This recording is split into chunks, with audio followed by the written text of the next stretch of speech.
예수가 당할 죽음에 대한 예수의 이해, 예수가 당할 죽음에 대한 예수의 이해라고 하는 제목으로 하나님 말씀을 함께 나누겠습니다.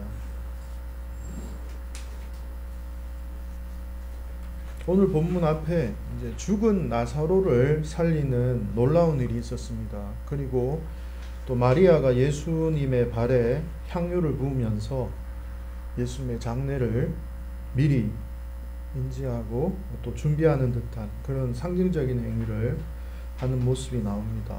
이 상황이 있고 예수님께서 드디어 예루살렘에 입성하십니다.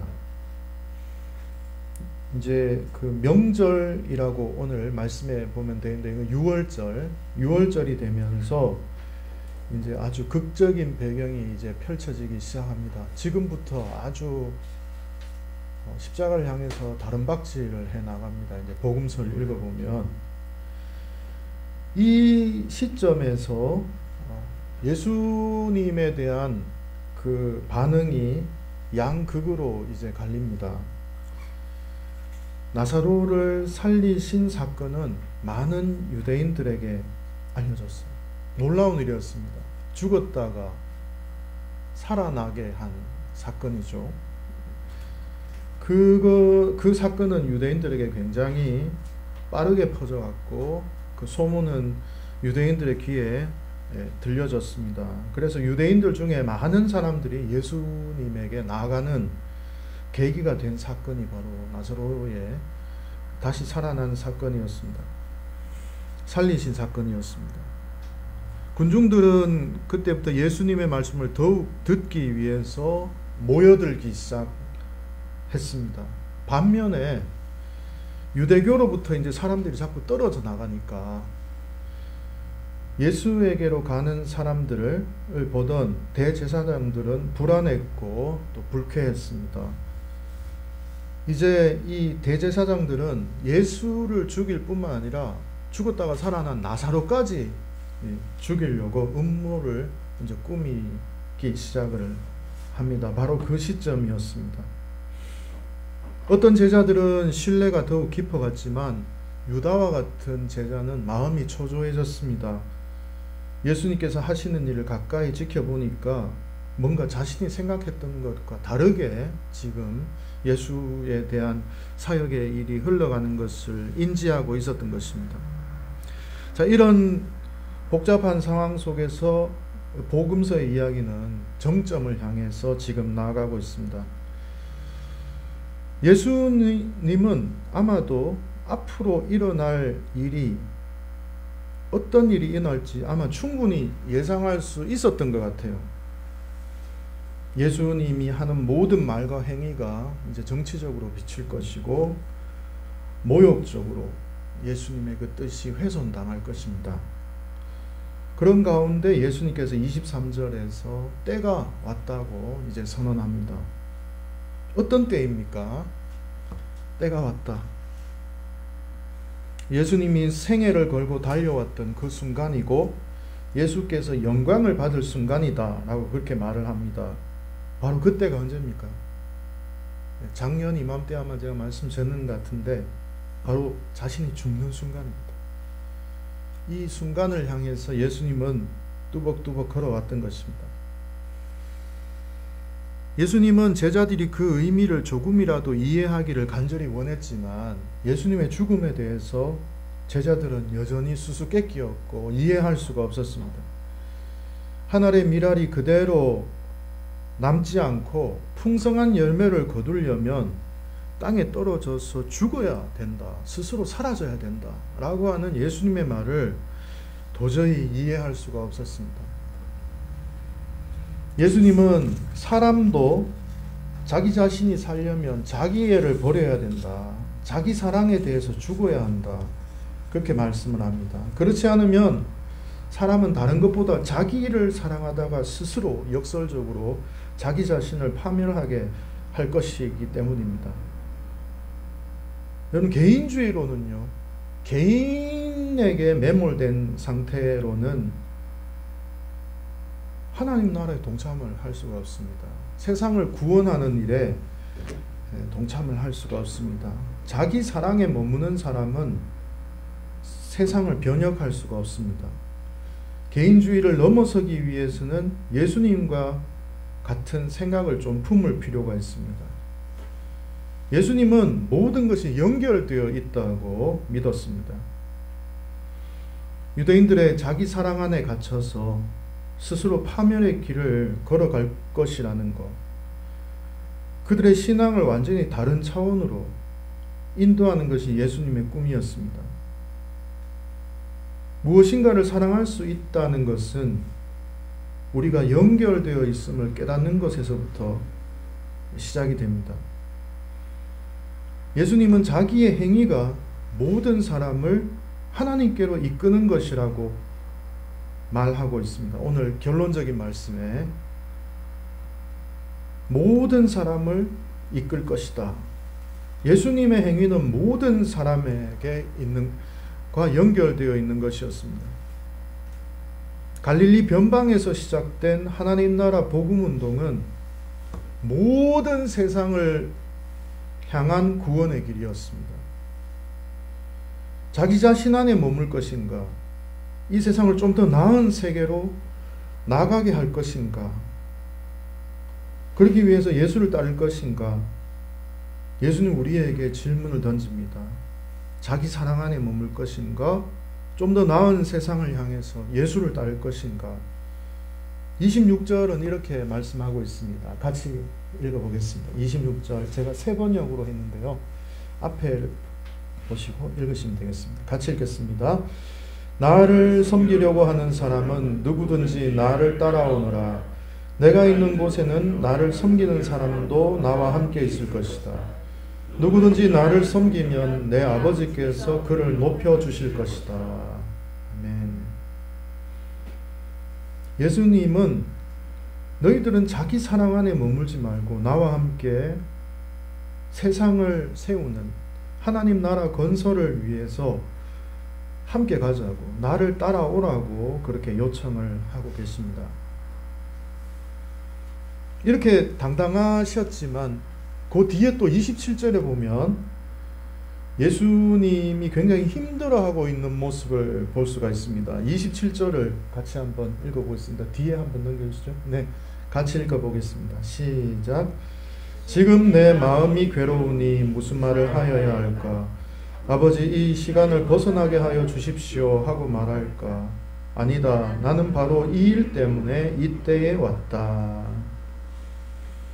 여기 이제 보면 굉장히 당당하게 보이죠.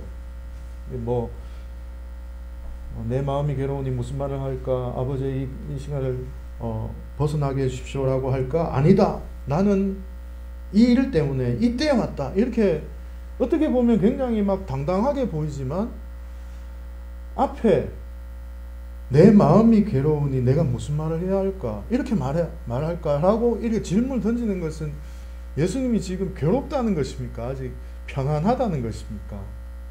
예수님이 괴로움을 느끼지 않는다면 이 말을 할 필요가 없죠. 예수님은 굉장한 압박감을 느끼고 있었습니다.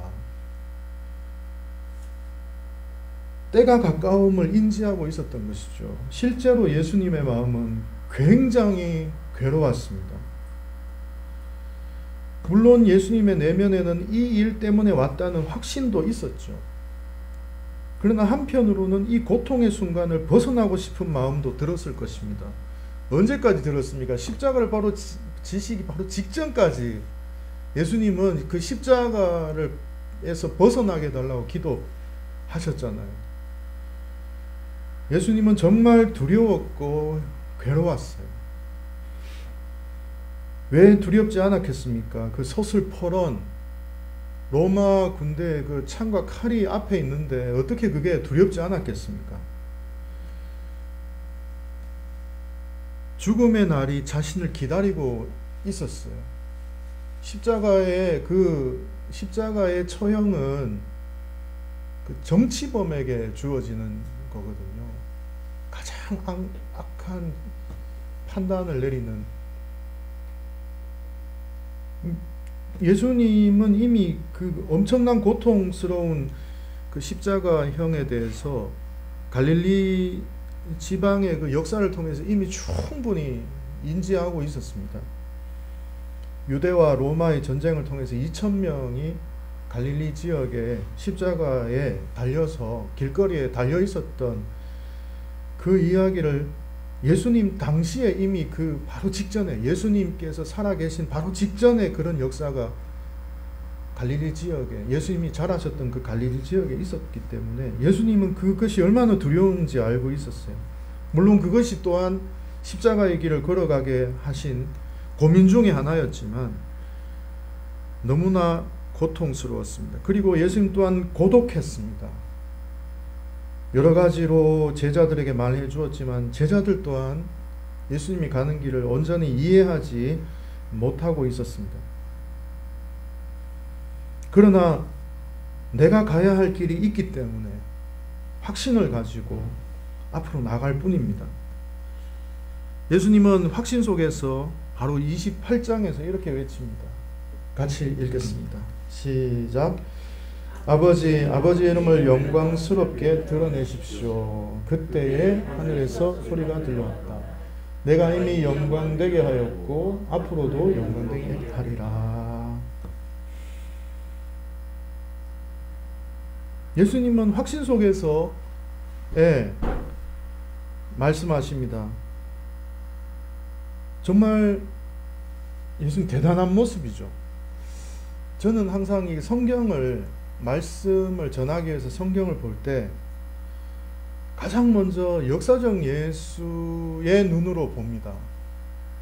성경은 너무 많이 윤색이 되어 있어서, 그러니까 예수님을 너무 신격화 시켜놔가지고 예수님의 그 인간적인 면이 많이 가리워져 있어요. 그런데 성경을 자세히 보면 예수님의 그 역사적인 그 한 인간으로서의 모습을 충분히 볼 수가 있습니다. 이게 추론해낼 수가 있어요. 그래서 저는 항상 설교를 준비할 때 이거는 좀 윤색된 것이라는 걸 반드시 구분해냅니다. 이건 후대 사람들이 예수님에 대해서 과도하게 좀 너무 신격화했다든지 뭐 이런 것들을 좀 골라냅니다. 예수님께서 이렇게 확신 속에서 이제 외치신 거는 아마 사실일 것 같아요. 아주 고통스러웠지만 아버지의 영광을 이제 드러내십시오. 이렇게 말씀을 합니다. 이 말씀은 자신에게 닥쳐올 죽음을 받아들이겠다는 예수님의 선언이었고 고백이었습니다. 예수님이 말한 아버지의 영광은 예수께서 자신에게 주어진 사명을 완결할 때 주어지는 것이거든요. 예수님의 사명이 뭡니까? 사랑과 평화와 정의의 하나님 나라를 이 땅 위에 건설하는 것이었습니다. 여러분 복음서를 잘 읽어보시면 예수님은 죽어서 뭐 천국 가는 이런 얘기 거의 안 하셨어요. 예수님의 모든 말씀은 바로 이 땅 위에 사랑과 정의와 평화가 숨쉬는 약자들과 연대해서 권력자들을 무너뜨릴 수 있는 그런 세상을 꿈꿨어요.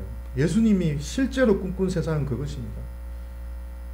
나중에 예수님을 따랐던 사람들이 하나님 나라를 새롭게 해석하고 상정하면서 우리가 생각하고 있는 저 천국이라는 개념이 나왔지. 원래 예수님은 복음서를 가만히 보면 단 한 번도 죽어서 우리가 가는 천국에 대해서 말한 적은 거의 없다는 사실을 우리가 좀 인지할 필요가 있습니다. 예수님의 사명은 이 땅 위에 하나님 나라 건설하는 것이었어요. 예수님 그걸 위해서 부름받았다는 걸 확신을 하고 있었습니다. 그거를 인지하면서 자신의 길을 걸어왔던 것이죠. 그것을 위해서 자신은 죽을 수밖에 없는 운명이라는 것을 왜 모르겠습니까?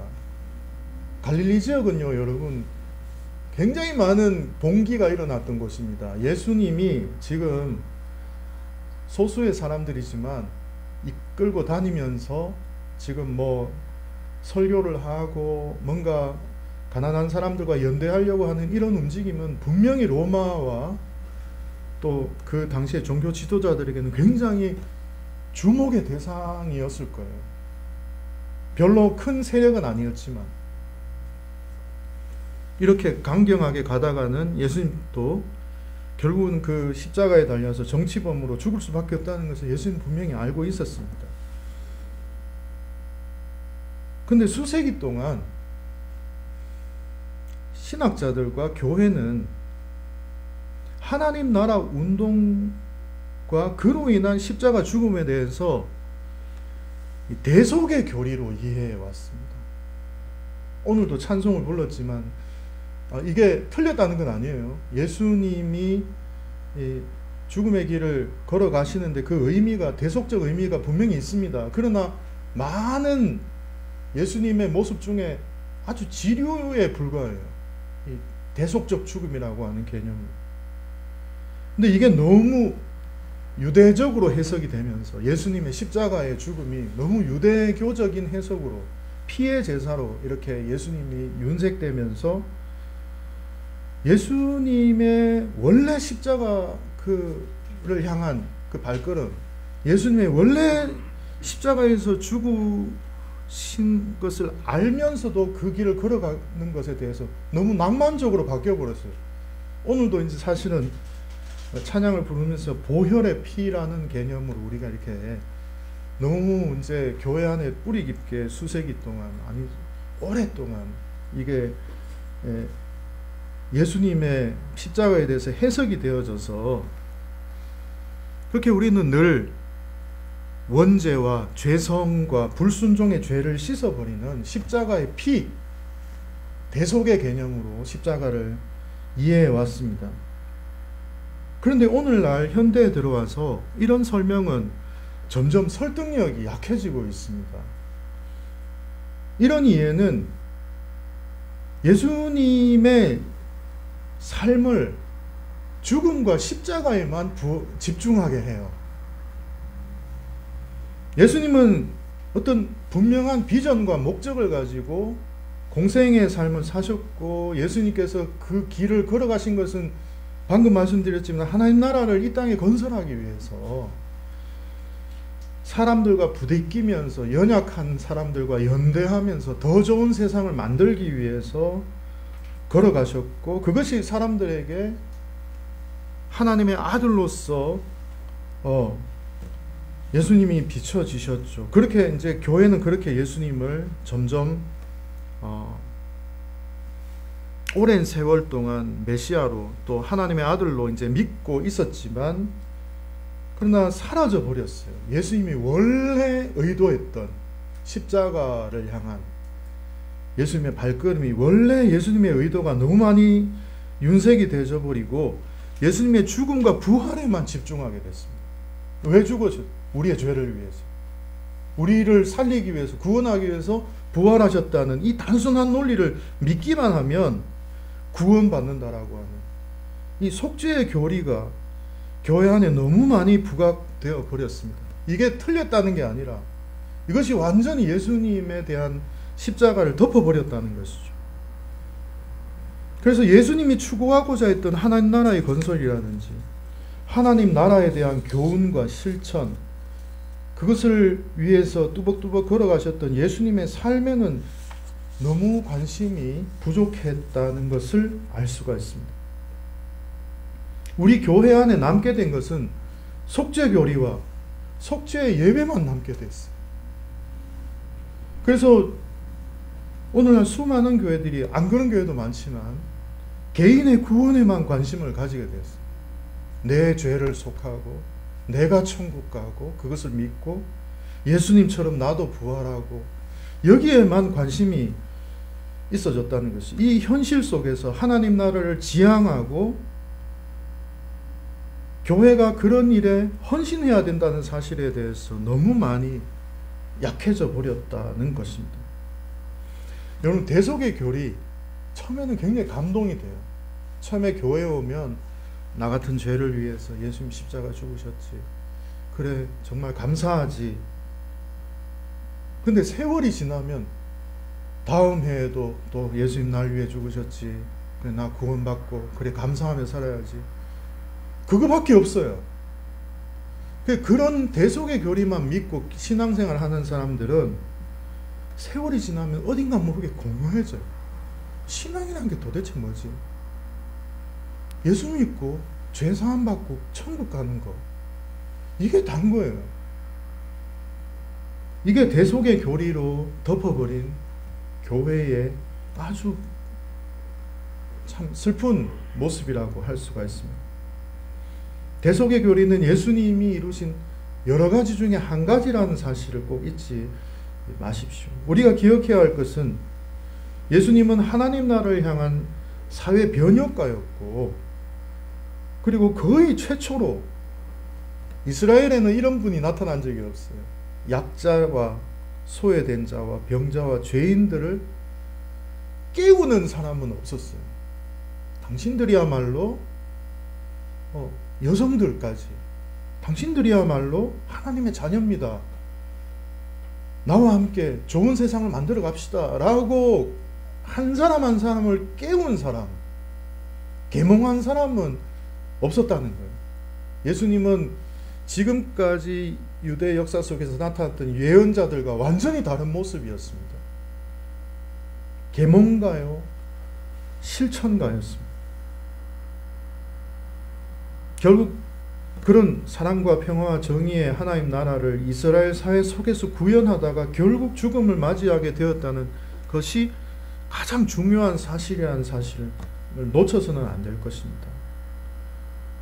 십자가의 대속적 의미는 초대 교회 이후에 형성된 유대교적 해석이라는 사실을 잊지 마십시오. 그 교리가 지금까지 살아있다는 것은 굉장히 의미 있는 것은 사실입니다.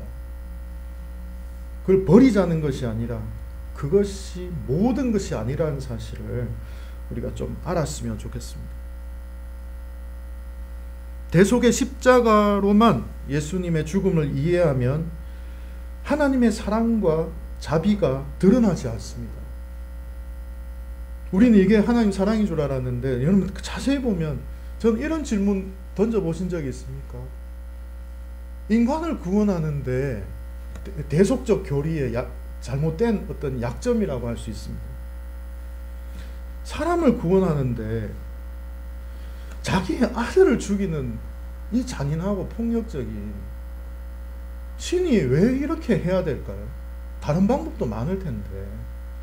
저는 늘 의문이 있어요. 목사지만 천국 가면 물어보고 싶어요. 하나님, 왜 그 귀한 아들을 죽이셨냐고. 그 외에도 다른 방법이 분명히 많은데, 많이 있을 것 같은데. 대속적 의미가 그렇게 윤색을 해버린다는 것이죠. 그게 굉장한 사랑처럼 보이지만 사실 또 한면으로 뒤집어 보면 그것이 얼마나 폭력적이고 잔인한 방법입니까? 아무 죄도 없는 아들을 죽인다는 것이. 그런 의문이 좀 있어요. 네. 좋은 면도 있고 이런 면도 부각될 수 있다는 것입니다. 우리는 지금까지 그럼에도 불구하고 사랑하는 아들을 우리를 위해 죽게 했다라는 이런 논리로, 대속적 교리로 우리는 믿고 왔지만, 저도 그것을 지금도 믿고 있지만 하나님께 질문 던질 수는 있잖아요. 왜 그런 방법밖에 없으셨는지. 사실은 하나님 너무 잔인하게 나타난다는 사실을 좀 느낄 수가 있습니다.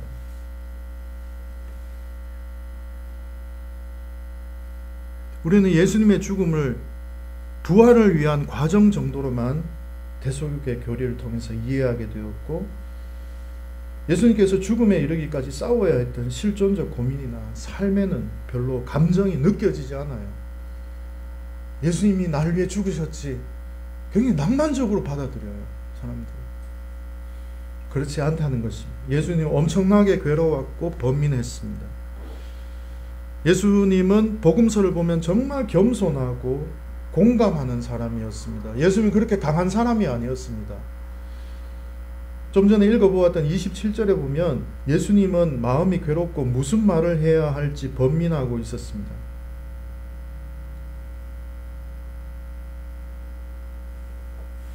요한복음은요, 요한복음은 주후 100년경에 쓰여졌습니다. 뒤에 한번 넘겨보시죠. 예, 앞에 있네요. 예수님이 떠나가신 지 약 70년 전으로 해서 후에 기록이 되었습니다. 복음서 중에서도 가장 늦게 기록이 되었습니다.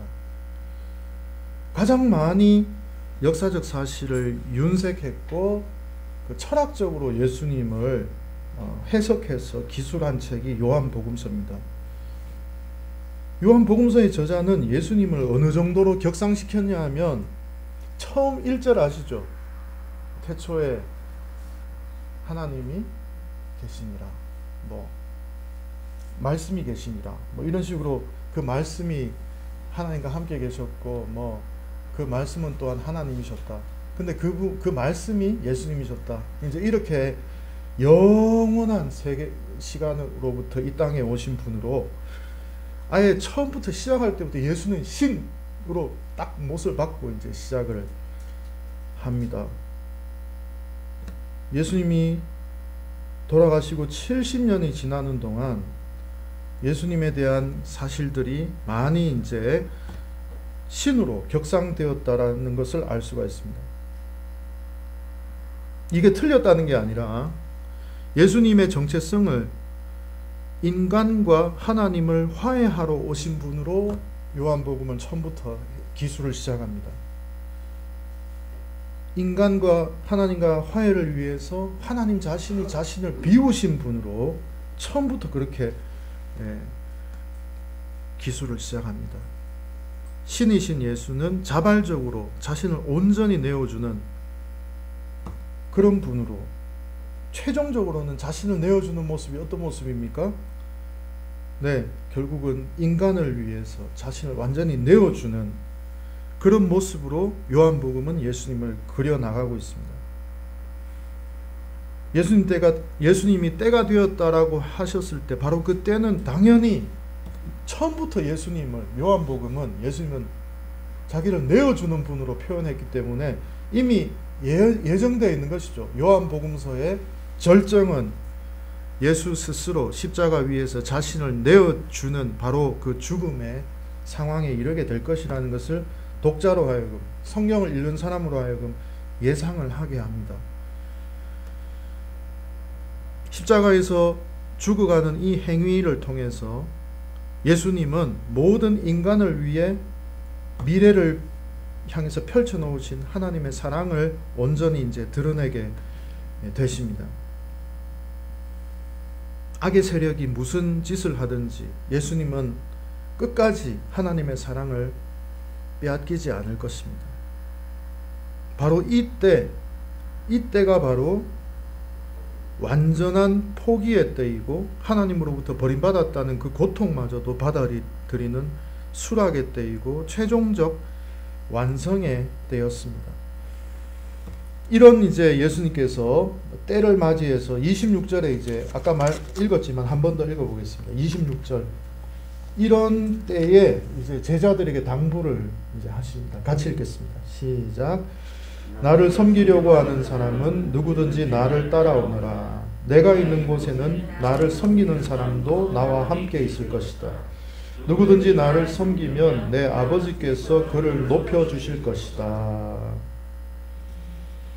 예수님은 제자들에게 말합니다. 제자들, 너희들도 악의 세력에게 던져질 것이다.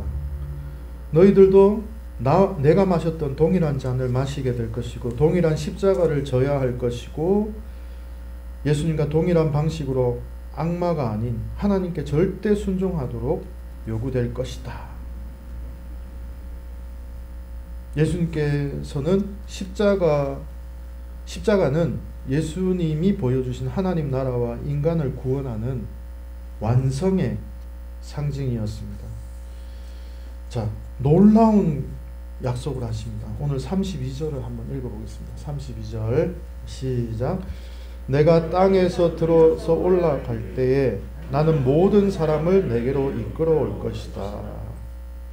굉장히 중요한 구절입니다. 예수님의 자신의 십자가에 대한 이해를 보여주고 있는데 예수님께서 십자가에서 죽으시는 것은 예수 그리스도의 새로운 생명에 모든 인간이 참여하게 하는 길이 될 것이다 라고 그렇게 말씀을 하신 거예요. 모든 사람을 내게로 이끌어올 것이다.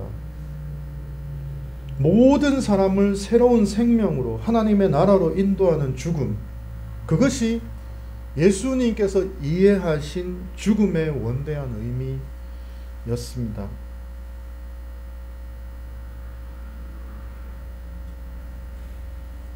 근데 요것과 연결해서 오늘 누가 찾아왔습니까? 예수님을 찾아온 사람이 오늘 성경에 헬라인이라고 되어 있는데 세 번역에는 그리스인이라고 되어 있습니다. 같은 것인데 요한복음 7장 35절을 한번 읽어보겠습니다. 그들이 누구인지 혹시 있나요? 다음 구절 한번. 없구나. 제가 한번 읽어드리겠습니다. 요한복음 7장 35절에 보면 이런 말씀이 나옵니다. 유대 사람들이 서로 말하였다. 이 사람이 어디로 가려고 하기에 자기를 만나지 못할 것이라고 하는가. 그리스 사람들 가운데 흩어져 사는 유대인들에게 가서 그리스 사람들을 가르칠 셈인가. 이런 구절이 요한복음 7장 35절에 나와요. 그러니까 헬라인들. 예수님께서 이제 내가 가는 곳을 너희들 알 수 없다. 예수님께서 그때도 죽음에 대해서 예언을 하셨어요. 먼저 말씀하셨는데 유대 사람들이 말해요. 예수님이 도대체 어디로 가려는 건가? 자기를 만나지 못할 것이라고 하는데 어디로 가려고 하기에 저런 말씀을 하시지? 그리스 사람에게 가서 그리스 사람들을 가르칠 셈인가? 이런 질문을 합니다. 이것하고 오늘 그리스 사람들이 왔다는 것은 연결돼요. 어떻게 연결되느냐 하면 오늘 그리스 사람들을 향해서 이 말씀을 하신 것이거든요. 아까 32절 말씀에 모든 사람을 자신에게로 이끌 것이다. 그리스 사람들에게 격려하는 말이에요. 내가 죽음으로 너희들과 같은 모든 사람들을, 지금 제자들을 향해서 하는 말이기도 하지만 그리스 사람들, 헬라인들을 몇 사람을 향해서 하는 말이기도 하거든요. 마치 너희들이 선발대다 라고 말하는 것처럼 예수님께서 말을 하고 있습니다.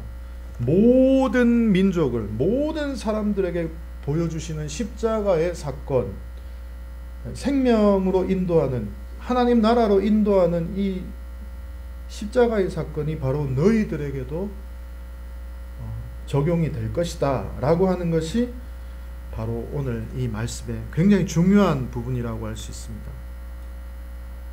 모든 사람을 위한 예수님의 죽음, 그것이 예수님의 인식이었고요. 마지막으로 예수님께서 31절에 또 이렇게 말씀을 하십니다. 31절 같이 읽겠습니다. 시작. 지금은 이 세상이 심판을 받을 때이다. 이제는 이 세상의 통치자가 쫓겨날 것이다. 아마 이 말은 그 당시에 정치인들과 종교인들을 격동시켰을 것입니다. 여기서 말하는 세상이라고 하는 말은 코스모스라고 하는 헬라어인데요. 여기에서 말하는 세상은 창조 세계가 아니라 타락한 세상, 하나님으로부터 멀어져 버린 영역을 말을 합니다.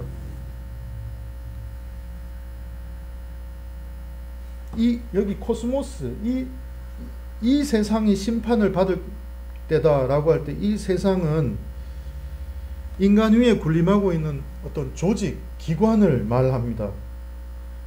이 세상.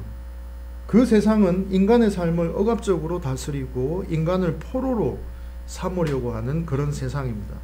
어떤 학자는 이 코스모스를 시스템이라고 말하는 분들이 있습니다.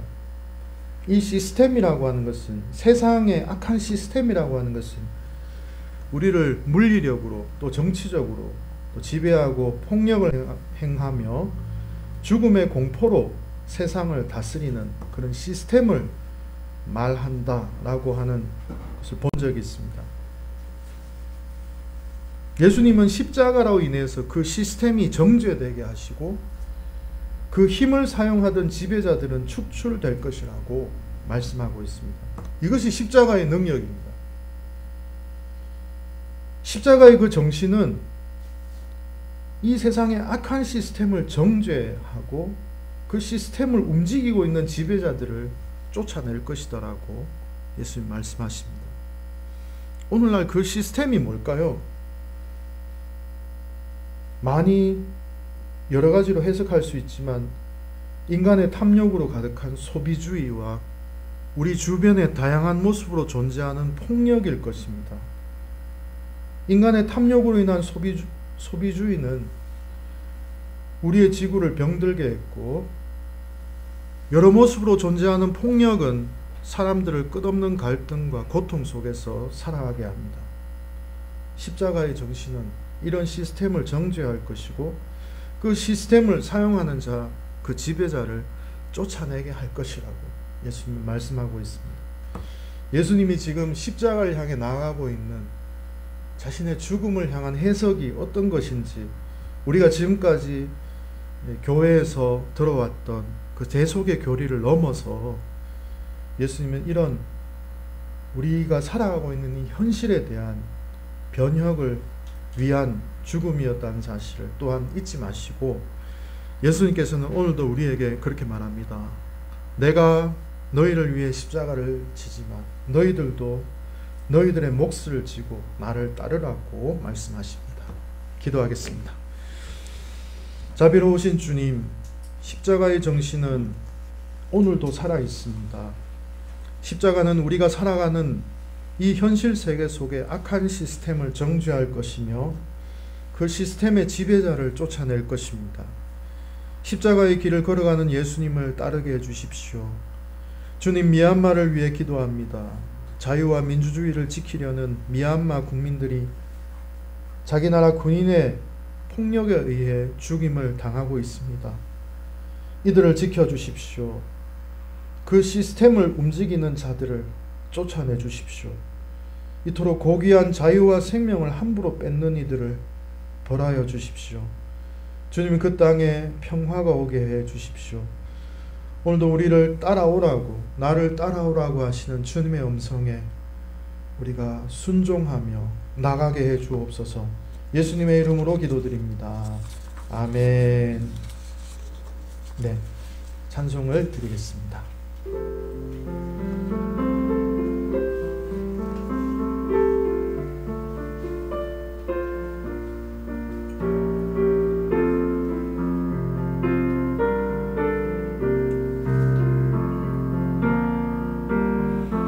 우리는 주의 백성이오니 주의 그 큰 이름 선포합니다. 이곳 어두운 세상에 빛으로 부르셨네. 주의 얼굴 구할 때 역사하소서.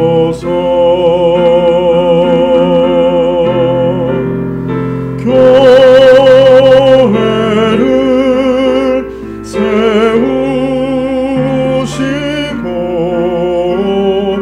이 땅 고쳐주소서.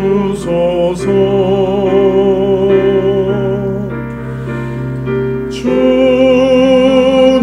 나라 임하시고 주 뜻 이루어지이다.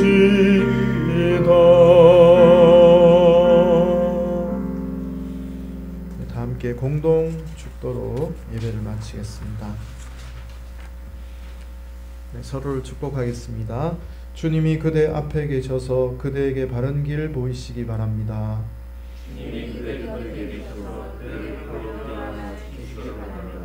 주님이 그대 뒤에 계셔서 못된 사람들의 나쁜 계획에서 그대를 보전하시기 바랍니다. 주님이 그대 아래에 계셔서 그대가 떨어지면 따라주시고 제 곁에 지켜주시기 바랍니다. 주님이 그대 안에 계셔서 그대가 슬퍼할 때 그대를 위로하시기 바랍니다. 주님이 그대 굴레에 계셔서 하나님이 그대를 덮칠 때 막아주시기 바랍니다. 주님이 그대 위에 계셔서 그대에게 복 주시기 바랍니다. 이처럼 그대에게 은혜로우신 하나님이 복 주시기 바랍니다.